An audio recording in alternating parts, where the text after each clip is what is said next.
আসসালামু আলাইকুম রহমতুল্লাহি ওয়া বারাকাতুহু। আশা করি সকলেই ভালো আছেন। আলহামদুলিল্লাহ আমি আপনাদের দোয়ায় অনেক ভালো আছি।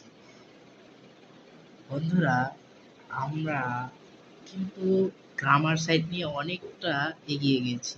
তো গ্রামার সাইডে আমাদের ভার্ব শেষ, অ্যাডভার্ব শেষের পর্যায়ে প্রায়। কিন্তু আমাদের কাছে প্রশ্ন হচ্ছে আমরা কে কতটুকু শিখেছি? এটাই আমাদের কাছে মেইন প্রশ্ন হবে ইনশাআল্লাহ। তো আপনিও এটা আপনাকে প্রশ্ন করবেন যে আপনি কতটুকু শিখছেন, আমি আমাকে প্রশ্ন করব যে আমি কতটুকু শিখেছি। তো আজকে আমরা অ্যাডভার্ব অফ ডিগ্রি অর্থাৎ ৫ নাম্বার যে অ্যাডভার্ব এই অ্যাডভার্বটা নিয়ে আলোচনা করব। অ্যাডভার্ব অফ ডিগ্রি কি? অ্যাডভার্ব অফ ডিগ্রিটা হচ্ছে এরকম অ্যাডভার্ব যেটা একটা অবস্থানকে বোঝায়। অবস্থান বা মাত্রাকে নির্দেশ করে। অর্থাৎ আপনি মাত্রাটাকে এরকমভাবে নির্দেশ করবে যে মাত্রাটা আপনি আ ওজন ওজনের মতো যে মাত্রা এই মাত্রাটা না। অর্থাৎ টোটাল যে মাত্রাটা, হ্যাঁ?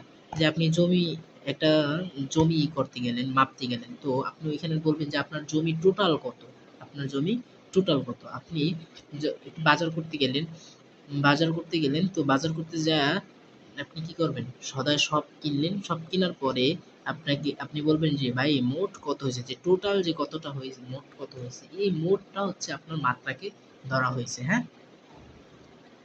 তো সেই মাত্রা যদি আমি এইখানে ধরি তাহলে আমরা এইখানে যেটা লিখেছিলাম যে অ্যাডভার্ব অ্যাডজেক্টিভ এর মাত্রা নির্দেশ করে, যে অ্যাডভার্বটা অ্যাডজেক্টিভ এর মাত্রা নির্দেশ করে তাকে অ্যাডভার্ব অফ ডিগ্রি বলে। তাকে কি বলে? Adverb of degree. যেমন ভেরি, ভেরি এটা হচ্ছে অ্যাডভার্ব অফ ডিগ্রি। ভেরি কিন্তু অনেক, হ্যাঁ? এরকম বোঝাচ্ছে। টোটাল অর্থাৎ সব মিলায়া কত হবে? এবং হচ্ছে অলমোস্ট একেবারে সব, হ্যাঁ? অলমোস্ট, ফুললি সম্পূর্ণভাবে, হ্যাঁ? ইটিসি ইত্যাদি। তো এরকম আরো যে শব্দগুলো বা সেন্টেন্স গুলো আছে, হ্যাঁ? ওই সেন্টেন্স গুলো আপনি দেখবেন। আর একটা কথা হচ্ছে যখন আপনি কোনো ইংলিশ বই পড়বেন তখন অর্থগুলো প্রত্যেকটা ওয়ার্ড বুঝে পড়ার চেষ্টা করবেন। যদি বুঝে না পড়তে পারেন তাহলে মানে ওই ওয়ার্ডগুলো খুঁজবেন যে কোথায় এর অ্যান্সার গুলো পাওয়া যায়, কোথায় অর্থগুলো পাওয়া যায়। হ্যাঁ, আচ্ছা ভাই, চলুন তাহলে আমরা একটু এক্সাম্পল দিই। আমরা যদি বলি যে শি ইজ ভেরি, মানে শি ইজ ভেরি ইন্টেলিজেন্ট।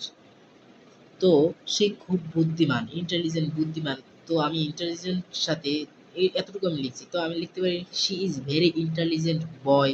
সে খুব বুদ্ধিমান ছাত্র। হুম? বা বুদ্ধিমান ছাত্র না, সরি, বয়, ছেলে। হ্যাঁ? আমি লিখতে পারি the war the work the work so to Har